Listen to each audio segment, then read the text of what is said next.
later, and all I gotta do is just cut the freaking light switch on. But I got all these philosophies of everything, all kind of random stuff. They got nothing to do with nothing. But at a proper time, it may make sense to think about that. But when you're thinking about your faith and how to receive salvation, why are you looking anywhere else other than instructions of how to get salvation? Now, there's a time for other things. There's a time for other things. You know what I'm saying? I'm not really thinking about salvation right now as we speak, but I was interested in something that I read. No problem with that. But people honestly think I'm going to dig under the narrow path and find the hidden trail. No, Yahshua said, I am the way. I am the door. There is no other way. Everything else is nice to have. So as long as we understand that, there's nothing wrong with that other stuff. Unless you're dealing with these seducing spirits. Every man think they can take fire in their bosom without getting burned. I'm a fire walker. I can do all. Nah, bro. Another question, as far as seducing spirits, like in vain philosophies and like getting distracted, is it was he like for instance Zodiac, like he commanded that our people not deal with stuff like that, right? Was it because of the spirits or just the vanity of it? Because we are commanded not to deal with man-made stuff. Now, the constellations in the sky are real. I see those. Those are witnesses to the points in the year that we're at. There's certain constellations show at specific times, and that lets us know when we go from month to month.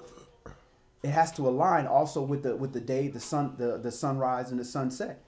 Those things line up. But what man has done is taken that and try to make it more than what it is because it's beautiful.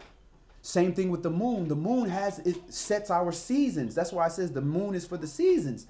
Because whatever moon phase we start in the beginning of the season, Rosh Hashanah, is the same moon phase we have that we're going to have starting into the fall and starting into the winter. And then going back into the spring to start the new year, we're going to have a new moon phase, which is going to repeat another 3 times. So it's there. But what do?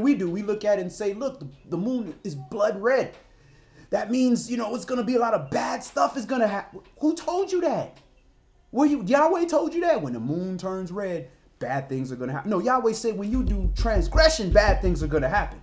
But instead of us focusing on, let me stop doing transgression, we looking for the moon. That means we're going to get punished for our transgression. Now we worshiping the moon.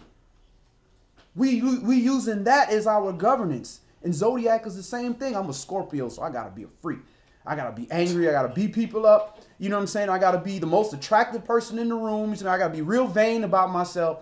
No. If that's you, that's you. But that ain't got nothing to do with the Zodiac, because when we understand the Hebrew calendar, we understand that thing don't line up. So how can that be true? You're using 365, sometimes 366 days.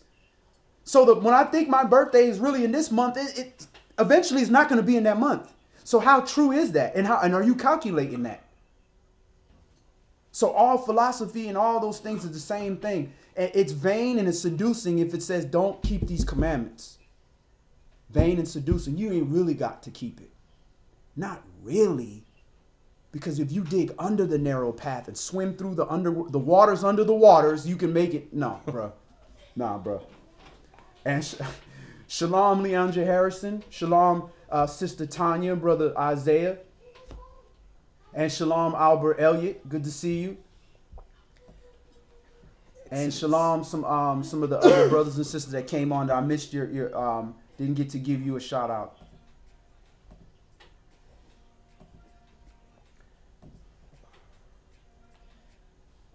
Exodus, Shemot, chapter 16, and we'll begin at verse 1. And they took their journey from Elim, and all the congregation of the children of Yasharal came unto the wilderness of Sin, which is between Elim and Sinai, on the 15th day of the 2nd month, after their departing out of the land of Mitzrayim. And the whole congregation of the children of Yasharal murmured against Moshe and Aaron in the wilderness. And the children of Yasharal said unto them, O that we had died by the hand of Yahweh in the land of Mitzrayim, Egypt, when we sat by the flesh pots, and when we did eat bread to the full. Now get this and answer grandma. And when we did eat bread to the full, for you have brought us forth into this wilderness to kill this whole assembly with hunger. So you see how Yasharal is? Forget that we have made a covenant with Yahweh to be his people. Who cares? Forget that he said, I'm going to make you put my glory on you in the earth, and I'm going to make you a holy people. And you're going to go on my land. I'm going to bless you high above everybody. Forget about it. I'm hungry. But we hungry. This is how carnal we are as a people. As soon as you attack the flesh, all that, whatever you say, Yahweh would, no, that man needs to die. That goes against what Yahweh says. Until we get hungry. Who else willing to give up their inheritance when they get hungry? Who? White man? Esau, your twin brother. He despises inheritance. So as soon as his belly gets hungry, he ready to cast his inheritance to the side.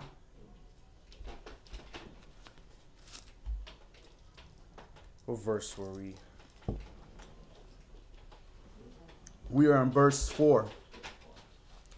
Then said Yahweh unto Moshe, Behold, I will rain bread from heaven for you, and the people shall go out and gather a certain rate every day, that I may prove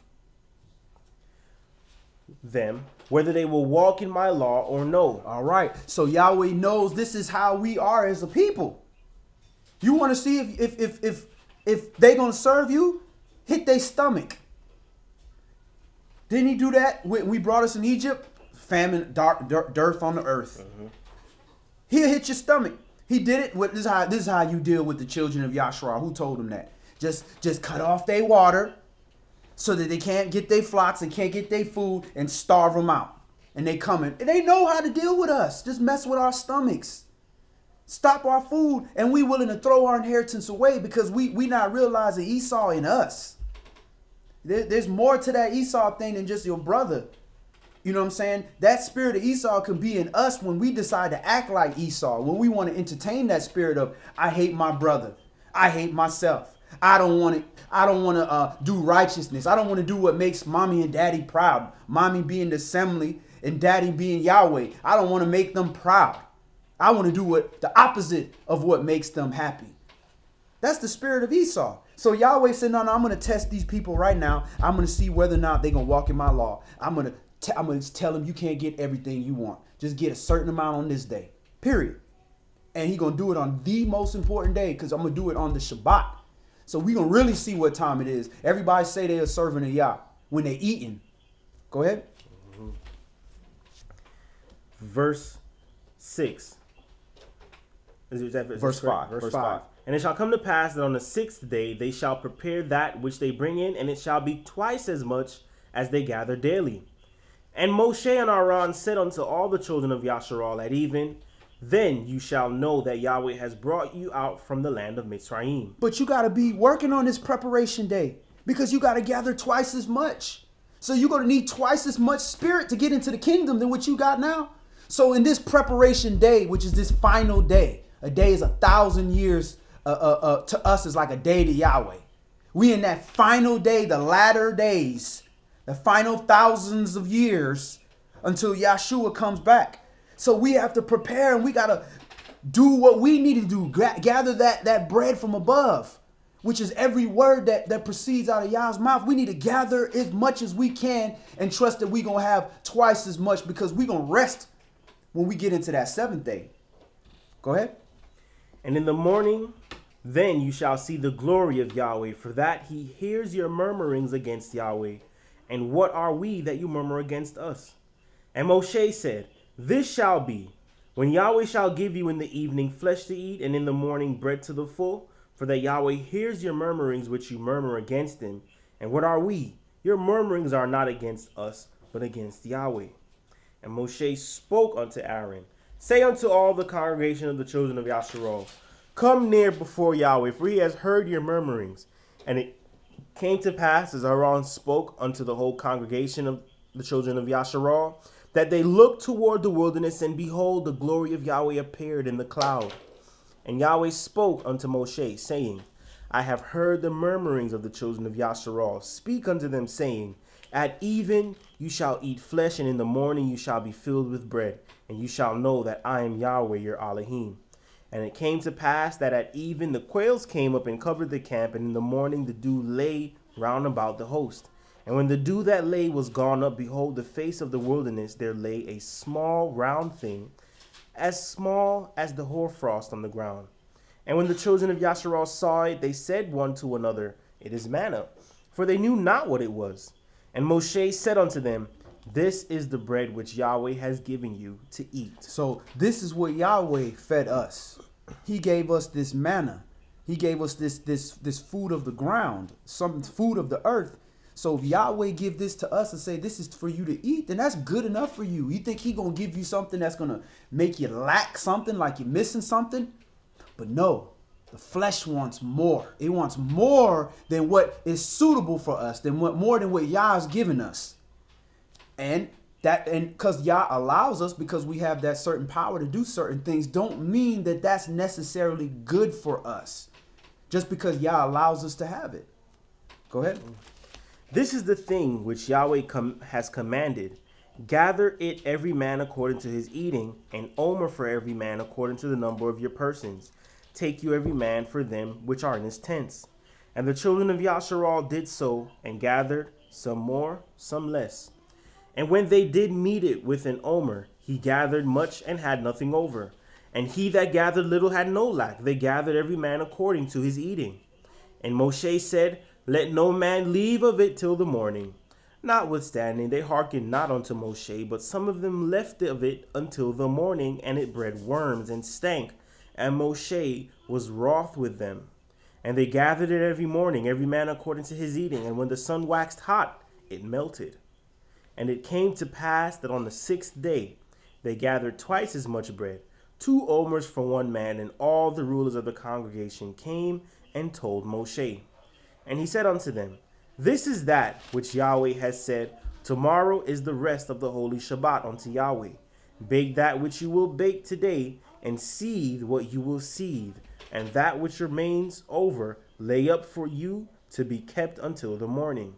And they laid it up till the morning, as Moshe bade, and it did not stink, neither was there any worm therein. And Moshe said, Eat that today, for today is a Shabbat unto Yahweh. Today you shall not find it in the field. 6 days you shall gather it, but on the 7th day, which is the Shabbat, in it there shall be none. And it came to pass that there went out some of the people on the 7th day for to gather, and they found none. And Yahweh said unto Moshe, How long refuse you to keep my commandments and my laws? See, for that Yahweh has given you the Shabbat. Therefore he gives you on the 6th day the bread of 2 days. Abide you every man in his place. Let no man go out of his place on the 7th day. So the people rested on the 7th day. And the house of Yasharal called the name thereof manna. And it was like coriander seed, white. And the taste of it was like wafers made with honey. And Moshe said, This is the thing which Yahweh commands. Fill an omer of it to be kept for your generations, that they may see the bread wherewith I have fed you in the wilderness, when I brought you forth from the land of Mitzrayim, Egypt. And Moshe said unto Aaron, Take a pot, and put an omer full of manna therein, and lay it up before Yahweh to be kept for you for your generations. As Yahweh commanded Moshe, so Aaron laid it up before the testimony to be kept. And the children of Yasharal did eat manna 40 years until they came to a land inhabited. And they did eat manna until they came unto the borders of the land of Canaan. Now an omer is the 10th part of an ephah. All right. So this is how Yah's testing us. He's testing how are we going to deal with his Shabbat? How are we going to prepare for his Shabbat? All of this is preparation. This is all symbolic for how are you overall as a person preparing to enter into the kingdom? Are you living your life like you're going to enter the kingdom? This is the preparation. I'm preparing to enter the kingdom. Well, how are you preparing? You just going to show up, God knows my heart, think you're going to walk in there? No, you ain't prepared. A football coach ain't finna put you on the field. You just show up and say, man, you don't see I got these Nike cleats on? Nah, bro. When you caught a football, I ain't seen you run a sprint. What? Okay, you want to get in? All right. Pro right 64Z on 4. Mm-hmm. What? who's Z? Who starts? Where do I? What position? You don't know nothing. You know the playbook. So he's just gonna be like, boop. There you know everything. So why when he go boop to the whole world, everybody know everything? Nah. But see, our vanity tell us we gonna be all right because we don't want to feel like we are in danger. But you are in danger. You are in danger because if you're not preparing to enter into this kingdom after we just read in the blessings on Shabbat, he dealing with a remnant. A remnant. So you better be prepared. Go ahead. Go ahead, Elder. I just wanted to bring something to light. You notice here that, when Yahweh is trying to teach them something, he's trying to teach them how to deal with the 6 days, 7 days and 6 days that he erected and keep.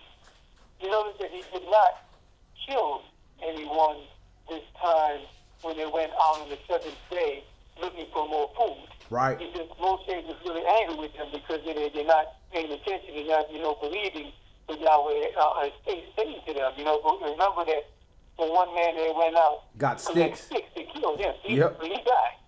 You know what I mean? So Yahweh has mercy on who he has mercy, and he's showing our ancestors mercy here, to make a point about, their eating habits, how to teach them something, instead of being so hard on them where they go out. Who knows how many went out that day looking for more food? He could have killed them right then and make a point. So Yahweh just showed his mercy, trying to teach them about keeping the 7th day, and also about giving this food to them. They didn't know what this food was.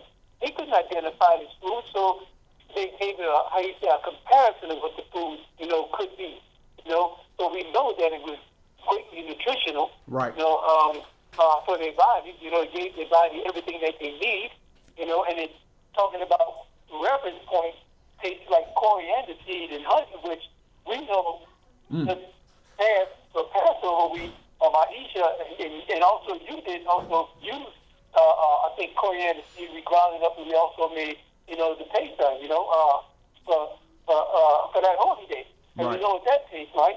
Right. So he gives us information that we can try to compare to be close as possible, to knowing what Yahweh is like and what he does for us, Just like you made reference to his face, to the pineal gland when he spoke to in our minds, so we can see, with the spiritual eye that he gives us, Many people can't perceive that because it has to be like didymus, and Yeshua said, put your fingers in my hole. You understand that this is really happening. This is real. So he gives us a blessing, to we go further to say, we wasn't there at that time, but yet he blesses to say about, the people who were not at that time who believes today, wholeheartedly and giving ourselves to it when we wasn't in that time and seeing those things. But yet we are being blessed by allowing us to see with our spiritual eyes to believe on Yahweh and his truth. So I just want to bring that point up, how merciful Yahweh was to his brothers and sisters back then when he didn't destroy them for going against his law. Right.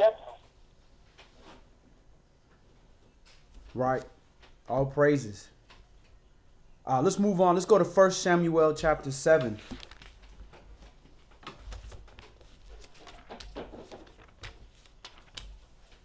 And that's a very good point, and it just also goes to show you, in your original statement about him not killing those people that went on the Shabbat. He don't just jump off the top rope. He give you some warnings like, bruh, look, I'm trying not to kill you. Just stay in your tents. Don't even come out. And they listened until they didn't listen, and they came out their tents. And not only you didn't get killed for coming out your tent when y'all said stay in your tent. No, you got killed. You went out your tents looking to collect some sticks so you can kindle a fire. So you can do some work, build something, do some kind of work. This is the Shabbat. What you building? 1 Samuel chapter 7.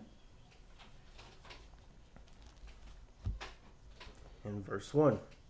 And the men of Kirjath Yearim came and fetched up the ark of Yahweh and brought it into the house of Abinadab in the hill and sanctified Eleazar his son to keep the ark of Yahweh.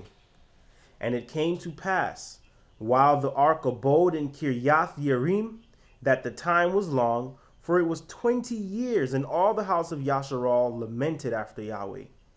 And Shamuel spoke unto all the house of Yasharal, saying, if you do return unto Yahweh with all your hearts, then put away the strange gods and Ashtaroth from among you, and prepare your hearts unto Yahweh, and serve him only, and he will deliver you out of the hand of the Philistines. And this is the same. You can take that one verse 3, and you can apply that to any one of our captivities, and it's the same exact answer. If you do return unto Yahweh with all your hearts, then put away the strange elves that are among you, and Ashtaroth, the fertility god, Easter, Esther, all the same thing, from among you, and prepare your hearts unto Yahweh, which means take your heart from wanting to please the flesh and take it to want to please Yahweh. And then when you do that, then serve him only. He will deliver you out the hand of your oppressor. It's just that simple. Go ahead. Verse 4. Then the children of Yasharal did put away Baalim and Ashtaroth, and served Yahweh only. And Shamuel said, gather all Yasharal to Mizpeh, and I will pray for you unto Yahweh. And I actually visited Mizpeh this time around. And they gathered together to Mizpeh, and drew water and poured it out before Yahweh, and fasted on that day, and said there, we have sinned against Yahweh. And Samuel judged the children of Yasharal in Mizpeh. So look what they're doing. When they're coming together to pray for forgiveness of what they're doing, what are they doing? Confess. And what else? Fast. They fast. If we see here, this is how I'm going to prove whether you're going to serve me. Are you going to listen to me how you feed your belly? Are you going to not feed your belly more than what I'm telling you to get on this day? Are you going to trust me by not doing work that I'm going to make sure your belly is full? Now you coming to me to apologize because you chasing after the lust of your flesh. Yahweh, I'm voluntarily not eating, and you know how much we like to eat. And you know how my stomach is wanting some more manna and wanting some more food and lamb and all that stuff, but I'm not, because I'm sorry. It goes hand in hand. Fasting is definitely a great way to seek deliverance from any type of captivities or bondages or anything spiritual that you need to get done. You put the flesh out the way, deny the flesh. And it's not something that only has to be done on atonement. You can do it throughout the year to get those deliverances that you need. And it's about discipline. It's about breaking the hold that the flesh has on your neck from day to day. Exactly. So certain things you want to overcome. You don't have the money for a therapist. You don't fast, man. Fast. Right. You read the story about Danielle and how quickly the angel was like, yo, before you even decided to do it, we were going to come and answer your question. So once you set your heart in the position that I'm about to do this discipline, it's going to mean the world to Yah. That's your Elohim. He sees it. He's gonna acknowledge it. Right. That's like, you acknowledging to the Father off rip. This flesh ain't got no control here. Indeed. I'm letting you know that's the first thing before I even hear my prayer. You hear my belly rumbling, and I don't care. I'm purposely making my belly rumble. So I'm letting you know, them spirits know, look, bro, you can't control me, because the flesh is not in control here. And the spirit that I'm calling to, that I'm trying to connect with, is way stronger than you. He trumps you. You the little joker. He the one that created the big joker. Verse 7. And when the Philistines heard that the children of Yasharal were gathered together to Mizpeh, the masters of the Philistines went up against Yasharal. And when the children of Yasharal heard of it, they were afraid of the Philistines. And the children of Yasharal said to Samuel, cease not to cry unto Yahweh our Elohim for us, that he will save us out of the hand of the Philistines. Now, if you forgot who the Philistines are, this is the big guy. The Philistines, Goliath, the guy who's, sword weighed 100,000 pounds or what, I don't remember what it was. Ridiculous amount. Huge people. So this is why the children of Yasharal, they were not huge people. Saul, the Benjamites, was tall. But other than that, we were smaller people. We weren't big like the other nations. We weren't big, physically strong, wielding people, real tall bodies. No, that wasn't our people. Because at the end of the day, Yahweh said we're going to take these people and we're going to turn them and we're going to make them take down the giants of the earth. They didn't call us giants. And Samuel took a sucking lamb and offered it for a burnt offering holy unto Yahweh. And Samuel cried unto Yahweh for Yasharal, and Yahweh heard him. And as Samuel was offering up the burnt offering, the Philistines drew near to battle against Yasharal. But Yahweh thundered with a great thunder on that day upon the Philistines and discomfited them, and they were smitten before Yasharal. And the men of Yasharal went out of Mizpeh and pursued the Philistines and smote them until they came under Beth-kar. All right, with no food in their stomach. Right. They was hungry, and this is how they prepared. Listen, we realize this is listen, this is what works for us. Yahweh go in front of us, fight our fights, and we stay back here and we give Yahweh the praise. That works. So this is how I'm going to prepare. I'm going to fast so I can get my Father's attention. As a nation, we're going to come together and we're going to cry out to Yahweh, please help us. Please help us. This is preparation. Preparing for war. But the carnal man, he up there running sprints, doing push-ups, getting ready, sharpening his sword, ready to fight some people, finna destroy him. People that have been warriors since their youth up, killing people since their youth up. And here you are, the little farmer guy, you know how to, you crying because you had to kill your lamb because you sinned. You gonna get up here and fight these people? So what you gonna prepare to be a warrior overnight? Bro, you better prepare to Yahweh, prepare your heart so Yahweh can hear your prayer. Verse 12, then Samuel took a stone. Go ahead, Elder. Yeah, I'm just adding this point because you're adding the notes down here. It goes along with what you just said about preparing your heart before Yahweh. And I was looking at what you was reading earlier, just like in verse, I think it was pouring out of the water. Mm-hmm. So getting water and pouring out water for Yahweh and fasting. Mm-hmm. So in verse 6, they're talking about that this pouring of water symbolizes, that they are pouring their hearts out to Yahweh, so as they fast. So it was symbolism as well as doing it in spirit and in the flesh.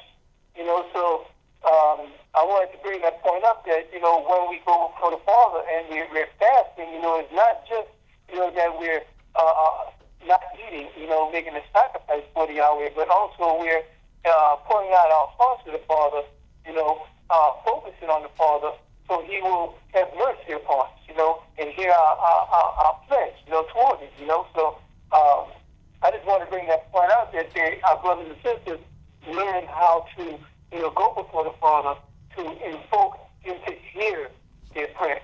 You know what I mean? Right. So it shows that they were serious when they went for what they needed, what they want. So I thought that was important to bring up. Right.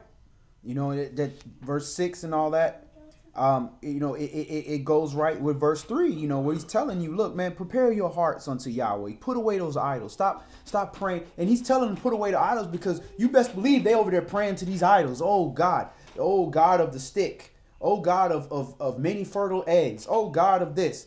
And we say Baalim, that means this multiple balls. Multiple. Not Baal, Baalim. These is multiple gods that they have of the Phoenicians and the Canaanites. So they doing all this stuff, and y'all was like, put away that foolishness. You ready? You ready now? You ready to get delivered? You know damn well that G.I. Joe not finna fight this fight for you. Y'all probably too young for G.I. Joe. G.I. Joe was them little action figures. Mm-hmm. That ain't finna. He looked like he real good. He can fight. He got the little plastic gun, but that ain't finna fight for you. Put it aside. The fight is getting close now. And I will deliver you from the Philistines. But you got to prepare your heart. So that's what they did. They fasted. They prayed. They put away that stuff. And Yahweh did his thing. Mm-hmm. Verse 12. Then Samuel took a stone and set it between Mizpeh and Shen, and called the name of it Ebenezer, saying, hitherto has Yahweh helped us. So the Philistines were subdued, and they came no more into the coasts of Yasharal, and the hand of Yahweh was against the Philistines all the days of Shemuel. And the cities which the Philistines had taken from Yasharal were restored to Yasharal, from Ekron even unto Gath. And the coasts thereof did Yasharal deliver out of the hands of the Philistines, and there was peace between Yasharal and the Amorites. All right, and Gath, that's where Goliath was from.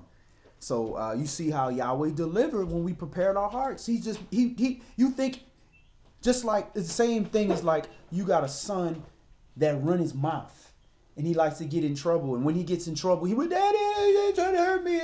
Eventually, Dad be like, no, you need to learn how to stop running your mouth. No, I ain't gonna do nothing.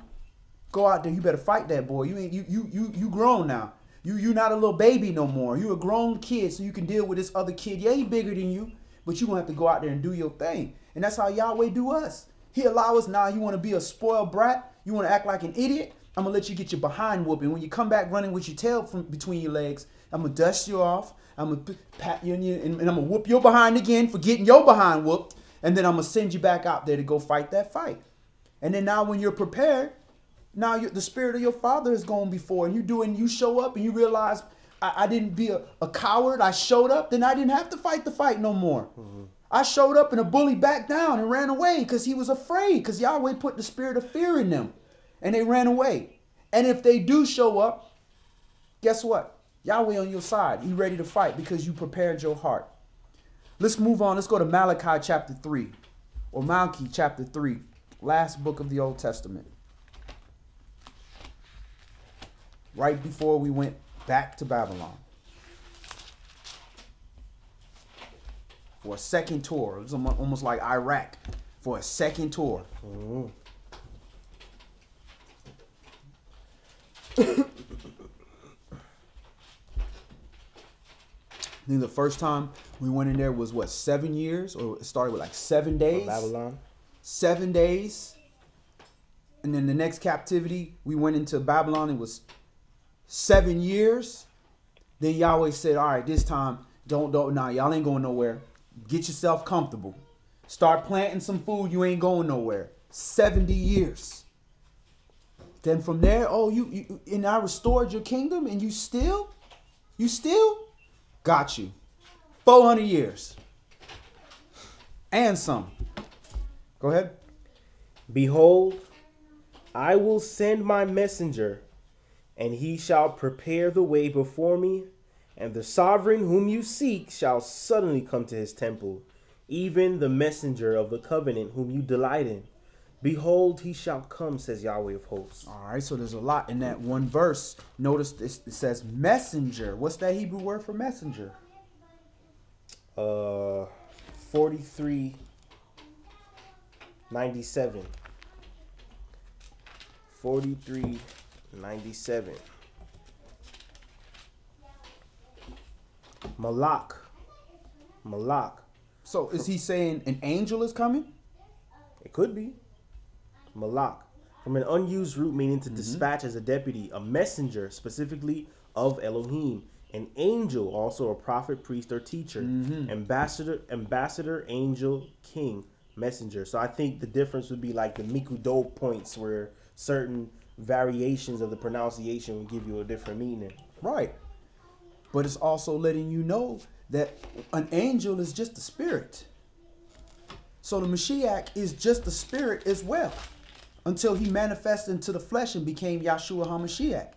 But he's not an angel, but he's a spirit, because angels are just made of spirits. They're just spirits. But this messenger here, they're talking about a prophet and a priest and a king being here. They're not talking about an archangel coming here. This is preparing the way. And this master whom we seek shall suddenly come to his temple, which is temple, his body. That spirit is going to suddenly come into his body. Even the messenger of the covenant, which is this word. The messenger who's given this covenant is this word, whom you delight in. Behold, he shall come, says Yahweh of hosts. This is prophesying the Mashiach. Verse 2. But who may abide the day of his coming? And who shall stand when he appears? For he is like a refiner's fire, or like fuller's soap. So this spirit that's coming, this sovereign one, you ain't gonna abide his day. He's like refiner's soap, refiner's fire, and full of soap. If you full of impurities, you finna burn with that. So you don't want to wait till he shows up to burn away those impurities. You ain't gonna be able to withstand that kind of fire. You got to do it in the preparation day, so it's, you ain't got to stay in there that too long. You leave that in there too long, it's melting everything, all of that. Verse 3. And he shall sit as a refiner and purifier of silver, and he shall purify the sons of Levi, and purge them as gold and silver, that they may offer unto Yahweh an offering in righteousness. Then shall the offering of Yehuda and Jerusalem be pleasant unto Yahweh, as in the days of old, as in former years. All right, so then shall the offering of Yehuda and Jerusalem be pleasant unto Yahweh, just like in the days of old and in the former years. But before that happens, you got to go back to verse 1. Behold, I will send my messenger, and he shall prepare the way before me. So before Yah can come down on this earth, there has to be preparation. And that's what Yahshua is. That's what the spirit of Israel is preparation. Is preparing us for the return of Yah. For Yah to come here in his entirety and be in the new heaven and the new earth. There has to be preparation for that. He can't just show up, because if he shows up, he's like with the day of the Adonai coming. The refiner soap, he's coming to clean all this stuff up. Yahweh ain't coming to clean nothing up. He ain't coming down here when he's coming to say, here, now I'm going to clean this. Because all he knows is evaporate everything. Just to be destroyed completely. Ain't no fuller soap or refine. That's mercy, grace and mercy. That allows that refining fire to burn away the impurities. That's mercy. So is the fuller, the soap, to clean away all the big bad dust and dirt. That's mercy. Yahweh is a consuming fire. He comes, whoom. The whole thing is gone. Everything that you wanted to clean. So now is the time to be prepared. To be prepared for his return. And we're preparing for the return of the Mashiach, so that we can get to the time of the preparation. Go ahead. This is verse 4. Then shall the offering of Yehuda and Jerusalem be pleasant unto Yahweh, as in the days of old and as in former years. And I will come near to you in judgment, and I will be a swift witness against the sorcerers and against the adulterers and against the false swearers and against those that oppress the hireling in his wages, the widow and the fatherless, and that turn aside the stranger from his right, and fear not me, says Yahweh of hosts. And that's what that word is going to be. It's going to be a swift witness. And it's coming in judgment. Go ahead. And Yahweh is pretty much showing, these are like simple things. I'm going to come and destroy the man that held the money too long. You see what I'm saying? Like these are the things that Yah worries about. Are we treating one another the same? Are we treating one another with compassion? So Yah has his whole send a prophet to come and talk about, I'm gonna refine and send my purifier, and he's gonna come and put judgment on those that's holding wages. Like those are simple things that he cares about. Whoever's making the fatherless boy cry. Right. Like it's easy to overlook it, but the core of what Yahweh wants from us are simple elements of love and compassion. Right. Are you feeding the homeless? Are you taking care? Are you making sure that the those who are impoverished still have a voice?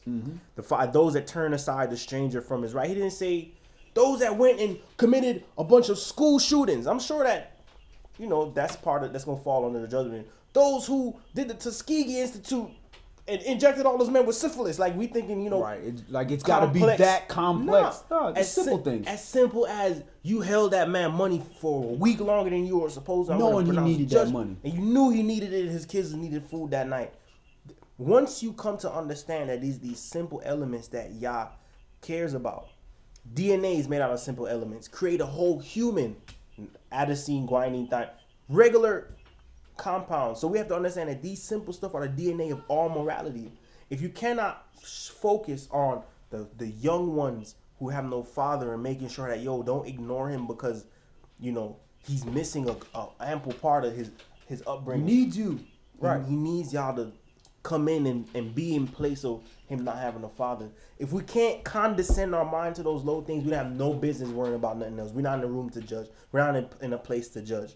We have to make sure that these little parts, these are the DNA of morality. Right. Not holding the blanket from a guy for a pledge because he owes you money. Here, let me take that blanket. Yah says, no, don't do that, because that's the only cloak that he has. Would you not rather be robbed of what he owes you rather than this man freeze to death Then until he can pay freeze you? to death. Exactly. The only reason y'all says don't hold the wages, the only explanation you get is because he sets his heart upon it. That's enough reason for y'all.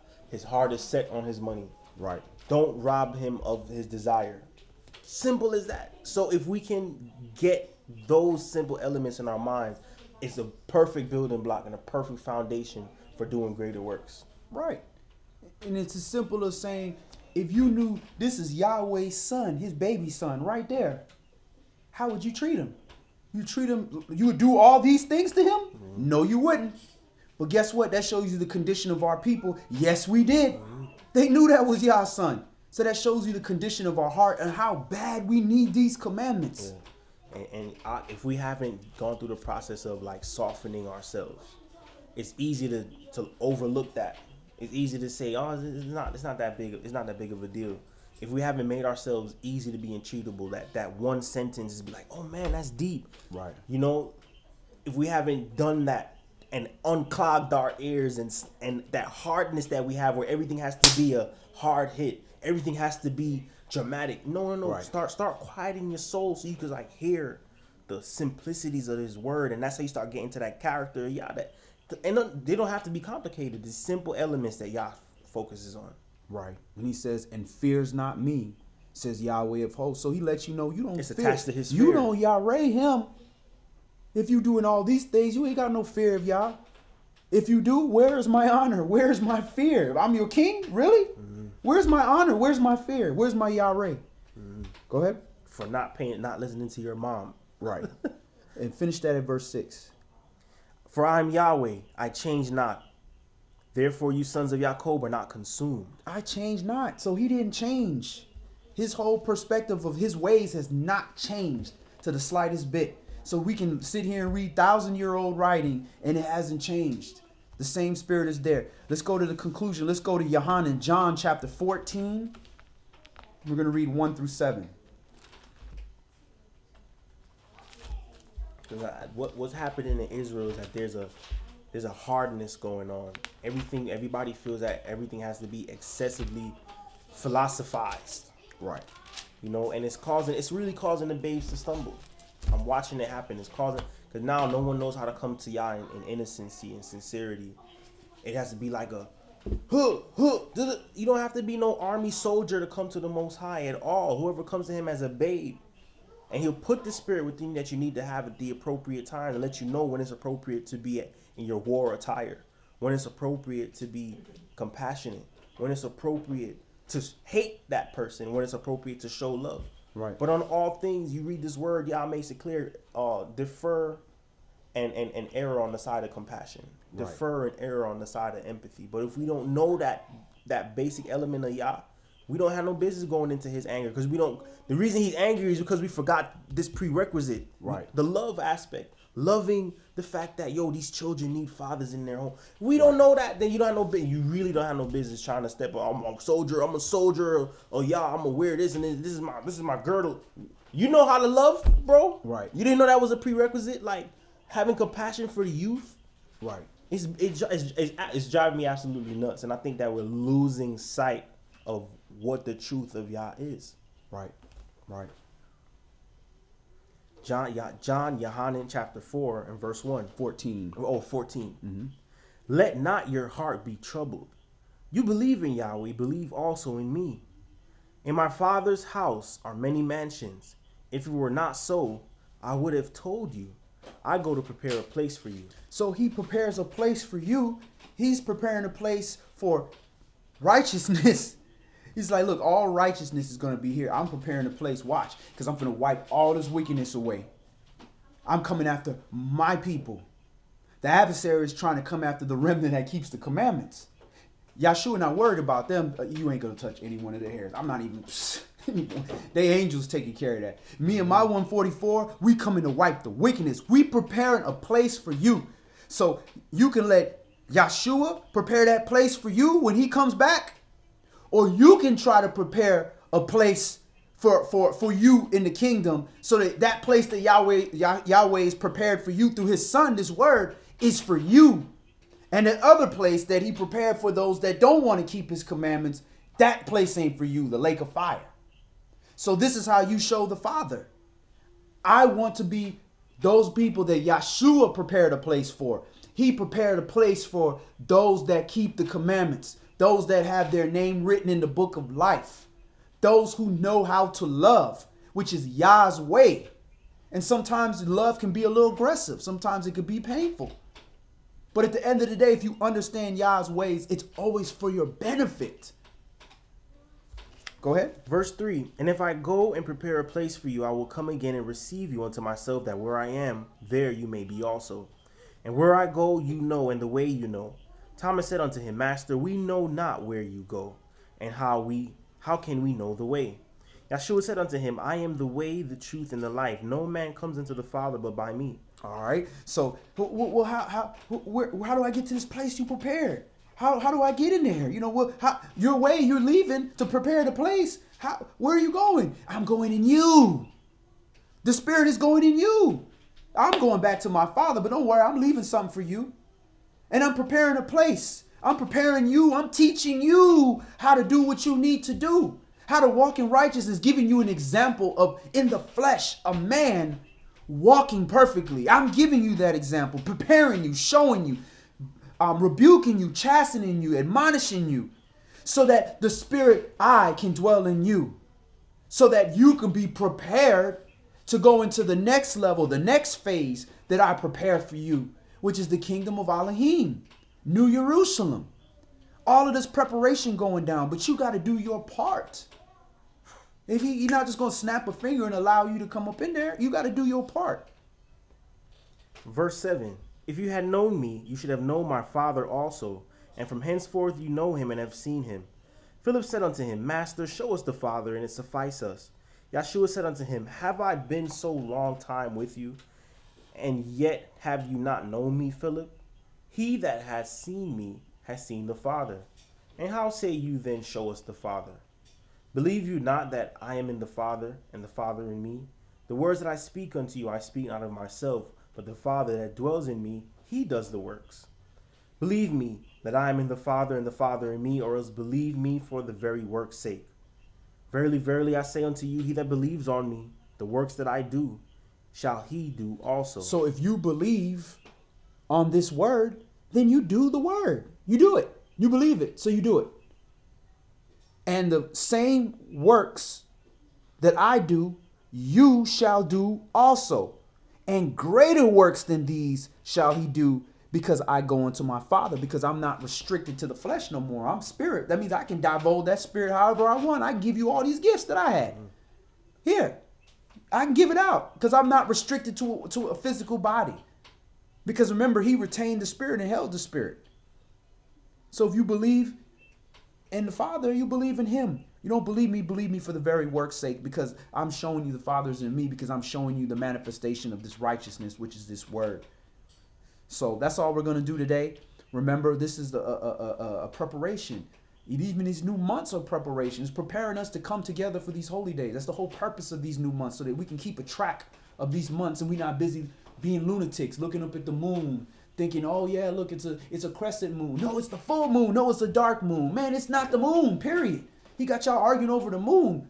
The moon phase is a lunar phase. That's for your planting, and that's for your farming, and that's for your holy seasons, to know your seasons when they come in. It has its purpose, but it's not the timekeeper. We don't determine the day by the moon. The night doesn't come in because the moon is up. The moon is up during the day and it's up during the night. So you know that's not your determination. So let us prepare our hearts, and let us prepare our ways, and let's prepare one another. So any last questions or comments before we close in prayer? I have one question. Go ahead, sister. So, especially in like Christian music in Jamaica, we'll hear a lot, the still small voice. Is that actually scriptural? Because I never thought to look at it. It's Isaiah. Okay. Mhm. And in that case, then that would mean that. Excuse me, not Isaiah, Elijah. Right. So Right. What came to mind is that if Yah's voice is a still small voice, it goes back to what both of you guys were saying. One where John was like, Jonathan was like, Yahweh has made everything simple. Mhm. And it's just us that complicated. And I think yesterday we were just having a conversation where we were like, scripture says that, we are wise to do evil. It doesn't mean that we're not wise. Right. It's just wise to do That's evil. what we use it for, right? Right. And it just thinking about back to some other teachers that I was listening to that says that it's not the pure of heart, it's not the simple man, it's not the poor man that has corrupted the world. It's actually been all the leaders in high places. So Right. what I was thinking is that if Yah's voice is a still small voice, going back to what Jonathan says, you have to be humble in order to actually hear it. Going back to what you said about quieting your soul, you have to, it was Jonathan that said that, but going back to, quieting your soul, that way you could actually hear it. Because surely we've read scriptures where Yah can be thunderous and his voice can sound like many waters, but in that sense, or in the time that we're in, we actually have to quiet ourselves and our souls in order to hear him. Praise Yah. Exactly. Because and that's what all this distraction is. All these different carnal things that happen in our lives is to distract us. It's only a distraction when we place that higher than the instructions of the Most High. Because he's not finna yell at you all the time. He's finna send you that still small voice. Because if he, and his still small voice is really just the Spirit speaking to you, telling you need to do this. But your flesh, oh no, I gotta have this, I gotta have that, I gotta go here, I gotta go there. And I think that was a good scripture. Let's go to it. 1 Kings chapter 19. The Spirit told you to go there. that noise of the soul is like a buzz, and it's always chaos. Mm-hmm. It's always chaotic, and it's always dictated by fleshly things. I need more money. I need more of this. I need to get myself this, and y'all be like, we can work that out. Just quiet your soul. Always work. I need more weed. I need more beer. We always buzzing, and we don't calm our soul down. I need more Yah. No, it's never that. Never that. It's never that. Everybody's always requesting some worldly thing, and what a lot of people don't understand is that when you know that you have to put yourself in a meditative spirit, it requires a lot of discipline.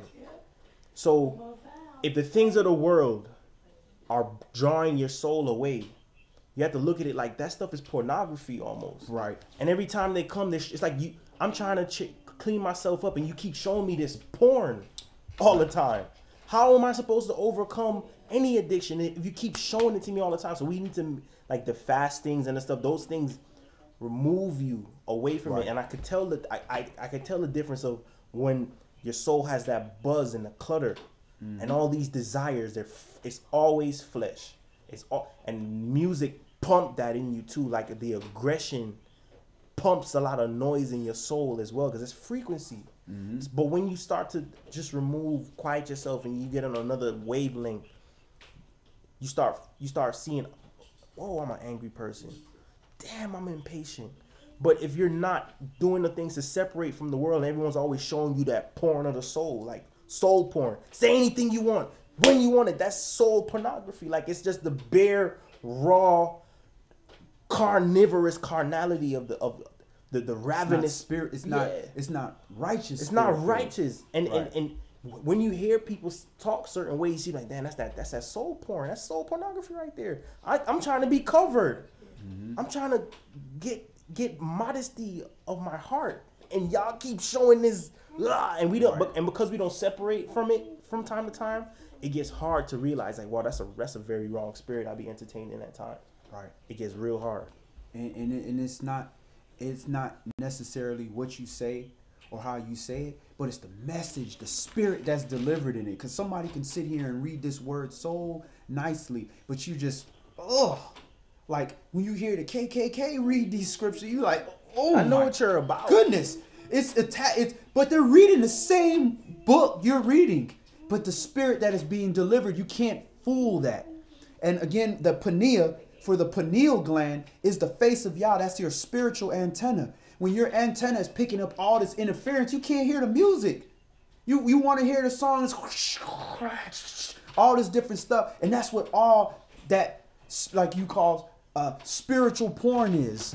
You know, all this Soul clutter and white you know, noise. hate, anger, revenge, another black man shot in the street, you know, get this money, you know, look at that new challenge they got, you know, the step over an invisible box, all this in crap just cluttering in your mind. You know, do you really have to keep the Sabbath day? Oh, that's all that crap is clutter in your mind. It just say keep the Sabbath day. Why don't you learn it? Why don't you reading how to keep it? Now, do I really need to do it? Because I really want to go do this thing on Saturday. But we're not honest enough with ourselves to say this is why we want to do this. So we allow that clutter to go around. So this is a very interesting story here with Elijah in 1 Kings chapter 19. And it's a whole little teaching in itself, but we'll go over it since this day belongs to Yah anyways.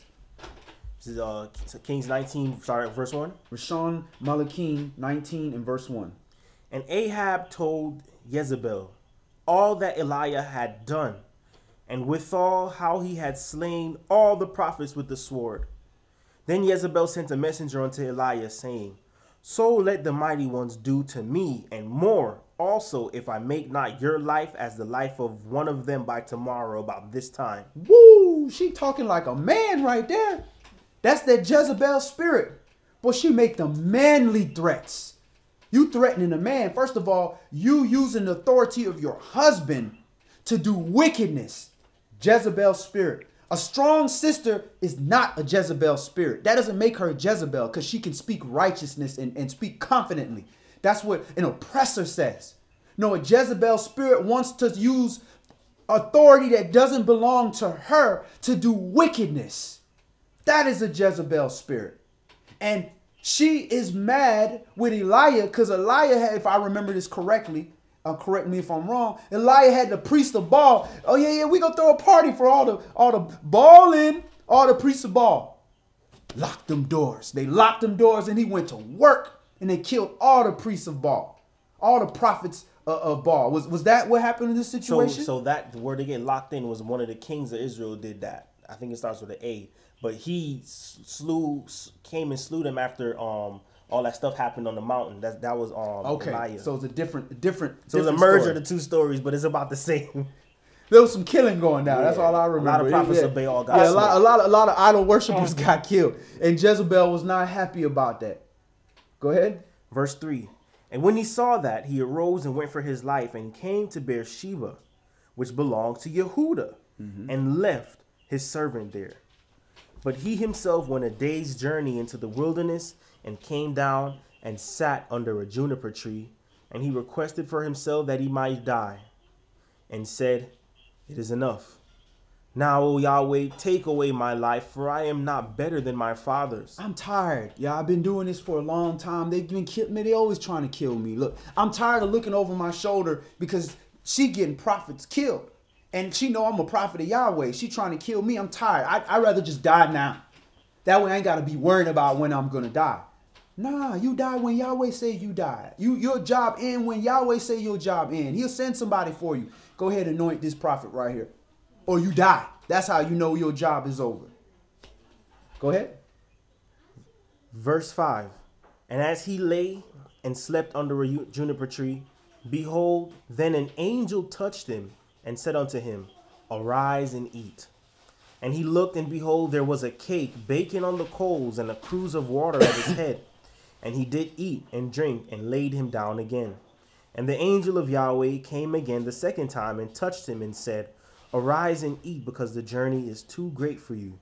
And he arose and did eat and drink, and went in the strength of that meat 40 days and 40 nights unto Horeb, the mount of Elohim.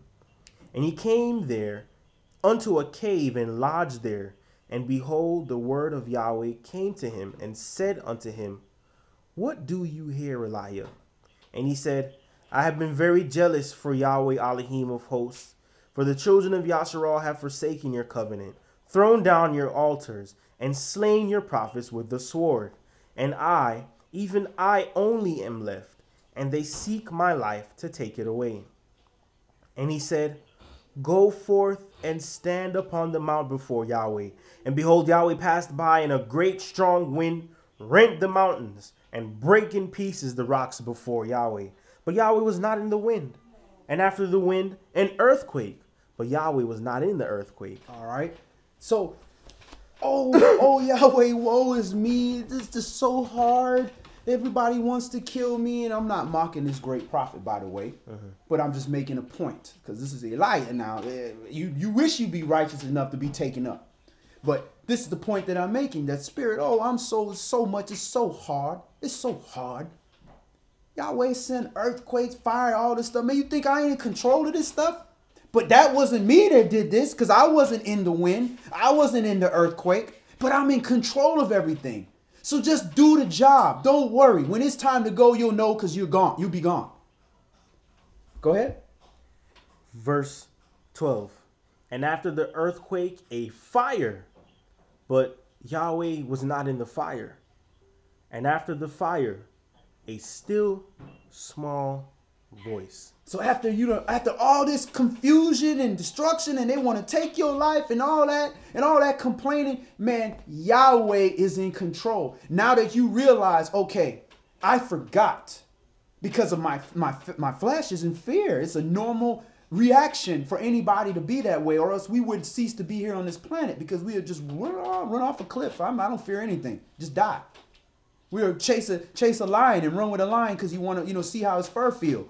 Because you have no fear in you. You have nothing. You'd be an idiot. You die. So it's there for a reason. But when it's time to do the works of Yahweh, it has no place. It has no place. Do what you need to do.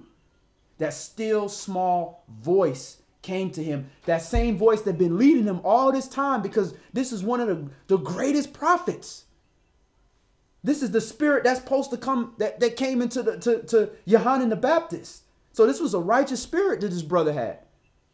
But it took for him to finally realize all this stuff, for him to hear that still small voice. So that's what we got to listen to, that still small voice. And that's that voice of righteousness that was there the whole time. But we trying to clutter with all this stuff to justify, or we allowing all these things to invade our spirit. And that goes with, what I was saying about thinking about changing the music, and how brothers were like, I noticed a difference in you since you started changing your music. It's the same thing with these movies. I realized that firsthand. I played a couple roles that, I was an idol almost. And it really make you when you embody that spirit to produce that character and make it real on film, you can't just shake that. That's become part of you. I think Denzel said something like that once. Yeah. It's real. If you're a method actor, if you really, you're not acting, you're being. There's difference. Some people act and they're good at it. But when you be it, that means you become that. And I felt like I was a superhero. I really felt like I really could fight those 10 people that I was fighting in one time. And I really would. Thank goodness ain't nobody tried me. I probably would have believed that I could be that person. Because for so long while filming, I was that person. I invited that spirit. So imagine you invited that spirit for 30-something years, 40 years, 50, 60, 70 years. You ain't just going to change like that. You got to remove all that clutter, all those false communications and evil speaking, and all that stuff got to remove, so you can hear that still small voice that's just saying, hey, just do right. Just don't oppress people. Just treat people the way you want to be treated. But the devil, noisy, like their music, that devil music,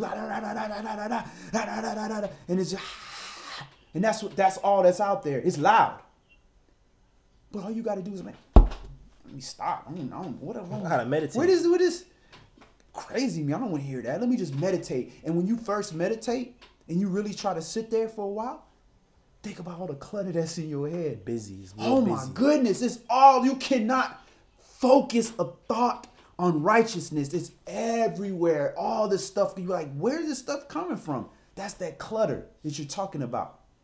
But if you say, no, I'm focusing on Yah, on this righteousness, on this word, on you. I'm looking for you, Yah. Show me. Tell me what I need to see.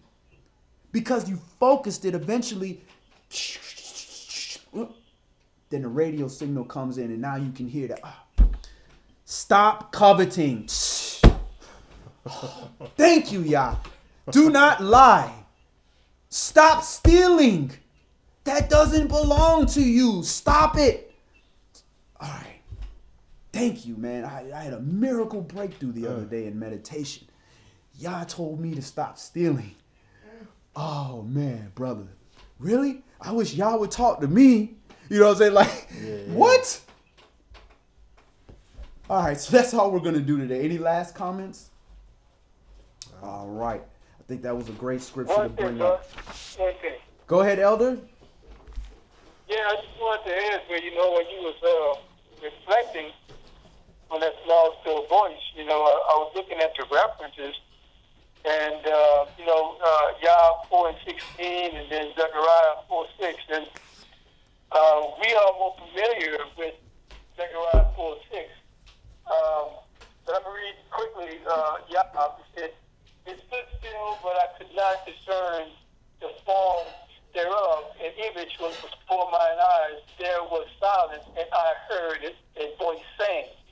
And I'm not going to go further. I'm just dealing with how Luke was hearing. Right. Yah was speaking to him inside himself. And Zechariah kind of confirms this when he's talking about, 4:6. Then he answered, and spake unto me, saying, "This is the word of Yahweh to Zerubbabel, saying, not by might nor by power, but by my spirit, says Yahweh of hosts." So Yahweh is talking to you in your spirit. So we can use that, third eye, pineal gland, as Yahweh speaking to his servant, because even Yeshua had spoke to his servants in parables and spoke out, because if you really want to hear Yahweh, then you will, silence yourself, I imagine, to think about what he says, meditate on what he says, try and hear Yahweh's voice speaking to you, and then try and discern what he's trying to say to you.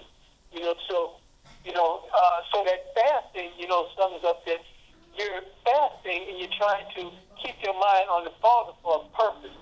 He's trying to show him your obedience toward him, so he may hear you when you're speaking to him, so he may talk to you, so you can hear him. So it's a give and take. Yahweh said, you seek his face and you want all these things. So, all those different passages of scriptures kind of come together, when he expounds on how he wants us to hear him. That he, as you said, he conducts all these powerful acts, but he's not in that. Right. He's trying to say, I'm trying to reach you to your spirit because he's spirit. He's trying to speak to us in that manner. So I just want to bring that point out. That's what I kind of started, All praises. Appreciate that, Elder. You got a radio and you got your music blasting and you're playing the radio and you're driving and you lose the signal and it gets all weird. It's hurting your ears and you try to adjust it and it's even worse. Oh my God, I can't hear. Then you cut the volume down. Cut all that distortion out and slowly fine tune it. And that's what fasting is doing. Fasting is fine tuning that. Yeah, it's a little bit painful because it was loud and it was cluttered, but you cut that noise down, which is that noise of your body telling you you're going to die if you don't eat. Oh, you just cannot. Oh, this is the worst pain you felt in your life because you ain't eat for a few hours. Nah, you cut that volume down. Nah, I'm not listening to you, flesh. And I'm fine tuning that radio signal so I can get a better straight connect signal to the Father. That's exactly what fasting does, like you mentioned, all those fleshly influences and all those things where when the flesh is strong, it's always find another way to satisfy itself. But then when you starve it of hunger, anything that's vain that stops being important gets pushed to the side. The instinct of you, the lion in you that wants the meat, and it's like, what's stopping me from getting this food? Oh yeah, I was fasting. Right. You're like, that's why I'm hungry. And then the moral and the flesh have to come to one. The spirit and the flesh have to come to an agreement where you're like, yo, you're not important right now. Right. The reason why we're starving, right, is because I'm seeking Yah. And then all that clutter starts to reduce, and you can actually start petitioning Yah. Be like, Y'all be sitting there at the end of that smoke that's been stopping you from seeing all the clutter, all the stuff that's been in the way, and he be at the end of there, we're like, is this really what you were asking me about? Because you seem very involved in what, Right. You seem very, you've been asking for shoes, you've been asking for this, you've been asking for that, you ain't asked for me now the whole time. You really was this not an accident? Did you just not forget to make breakfast this morning? Like, so he'll try you during that fasting period to make sure, did you really approach my throne for something? Or is this just you accidentally stumble at my doorstep and you trying to make me point you back into the world so you could be drawn away? You be like, nah, y'all. That's what the hunger pangs are like. The hunger pangs are like, hey, man, you really want to eat, especially if you're going on 2, 3, 4 day fast, 7-day fast, 2-week fast, whatever type you do to sustain yourself where you're afflicting yourself because you really want to get some breakthroughs. You really want to get your mind in a place of focus. Y'all would like send certain things and you're like, nah, nope. Like, purposely, this is in your way. Oh no, you can't fast. And be like, nah, y'all, we ain't playing this game today. I came for something. You wrestling like how y'all Cole did. Like, I'm really coming for this, or I'm gonna just die. Like, I put it all on the line. And when you start making those spiritual breakthroughs with the Most High, nobody is robbing that from you. Like, you're not. The moon don't. Once the moon is coming up, nobody pushing it. Only Yah can do that. Once the sun comes up, no one's pushing the sun back down. So once you make those progressive steps, where you've actually beat your flesh up, you've actually taken those steps. You're gonna and you stick for that victory. You're gonna be glad with the results, and Yah will reward you for those things. Praise Yah. So I'll definitely advise fasting to anyone that's seeking to change their situation and stop the repeated insane thinking, stuck in the clutter, can't get over it. Every time you put your mind towards seeking Yah, you stuck in another fornication, or you stuck in another arguing with somebody, you're stuck in another fight with your mom. Like, you have to do something different. If you keep doing the same thing, you're gonna get the same results. And we already know scientifically what it does to the body. It is killing a lot of organisms that make you feel ugly and make you feel bad. You know, so all of that ties in scientifically as well. So let's go ahead and end in a prayer. We got a comment from Brother Ron Quarterman. Good to see you, brother. Shalom. Says, I'm a little curious about the comment regarding the moon, taking it out of the equation regarding the day and the night, or the seasons rendering count. Could you explain some more about that? Okay, so what we're saying is the moon, the lunar cycle, if you look at for the whole 12 moons of a year, it equals 354 days. It averages about 29 and a half days. Some days it's 28 days, some days it's 30, 31, whatever. But in 12 full cycles, which means it's either 12 moons, if you're making the moon your month, you can only get 354 days, period. I don't care what year, it's always going to be the same. 354 days. If you say, well, I know that's not enough, let me throw another moon in there like the Jewish people do. They say an Adar 2. First of all, there's no Adar 1. Yahweh didn't give us that. But just say you make 13 moons, then you get 383 and a half or 384, depending on the average, 29 and a half. That means your year is way too long. So that means you're going not only a full circle, you're going even further. So either way, you cannot get a full year using just the moon for your calculation. Enoch tells us that the moon comes in 10 days too fast. So that means you still got 10 more days you gotta finish to get 364 days, which constitutes a full year. Perfect creation. 364 days gives you 12 months, gives you 7 days a week of 52 weeks. It's perfect. Your holy days will always be on the same so-called name day of the week. So if New Year starts Tuesday night, every year it's going to be Tuesday night. Now, it may not be the same numbered Babylon day because the Babylon got leap year and this, that. You know, February 29th could be a joke one year and another year it's not. So that's what messes it up. But the moon is like an hour hand on the clock.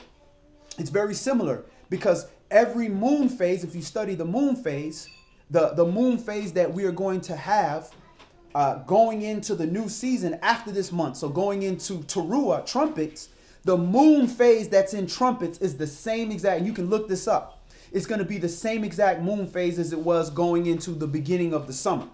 The exact same moon phase that we had for Rosh Hashanah, the beginning of the year. And it's going to be the same. And as we go into spring, which is going to give us our new Abib, our new year, Rosh Hashanah, that moon phase is going to be different from the one that we're going to have that we had the previous year.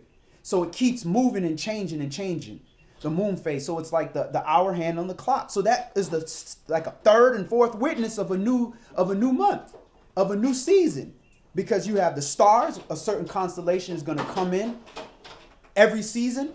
You're going to have and every month as well. And then you're going to have the sun, which is going to give you a certain daylight to nighttime ratio, letting you know this is a new season. And then you have the moon as another witness. So Yahweh give us multiple witnesses. We don't need a priest to tell us that. We can use the elements and have multiple witnesses, because guess what? It could be cloudy and you didn't see the moon. Well, guess what?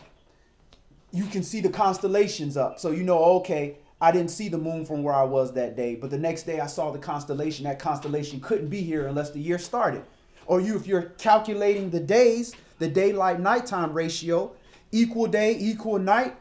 Oh, I know that just happened. So I know we're either at the end of summer or we're at the beginning of the new year. So what happened? Was it really hot and now the day is starting to get smaller? Then I know that's the autumn equinox, because we getting ready to go in fall. Or was it real cold, but now it's starting to get warm? Then we know that's New Year. And the moon phase will tell you that. So that's what that means. That's how you understand what we're talking about with that. So we utilize all these things. These are servants, but Enoch and Jubilees tells us who the timekeeper is. It is the sun. We do not look at the moon and say it is now night because the moon is up. No, we look up and say the stars are out. The sun is a star. The stars are out. It is nighttime. That's how you know the beginning of the new day. When you see the stars. When you don't see the stars and you see the big great star, the sun, that is daytime. The sun is never going to be up in the nighttime. So it's the star that's letting us know. When you go back to Genesis chapter 1 and 14, when it says he made the sun, and it says the moon, and it says the stars also, they added that also in there.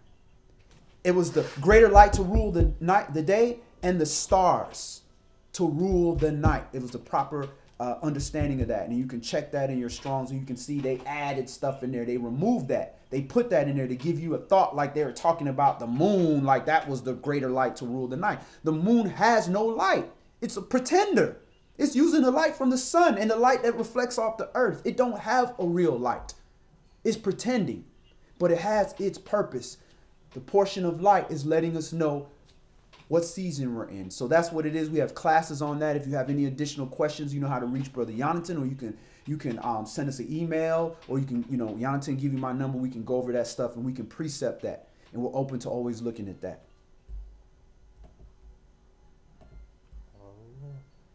All right. Let's go ahead and end in a prayer and praise Yah. Good to see you, Brother Ron, and it was good meeting your son as well. Very smart young man, spirit-filled young man.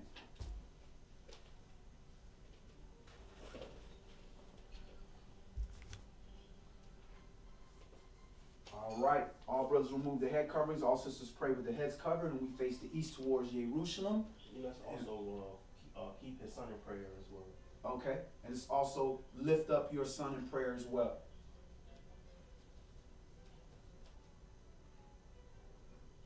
Brother West, can you go ahead and close us out in prayer, please? Abba Father Yah, Elohim of Abraham, Yishak and Yaakov, pray to you and thank you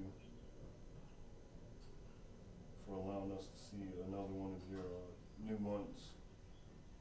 And we ask that you continue to be patient with us, Father Yah, as we try to help you in the process of cleaning our hearts, and we ask that you will soften our hearts and give us eyes to see and ears to hear, so that we can continue walking in your way and continue doing your will, Father Yah. And Yeshua HaMashiach's holy mighty name, we pray. Thank you for everything, and amen. Amen.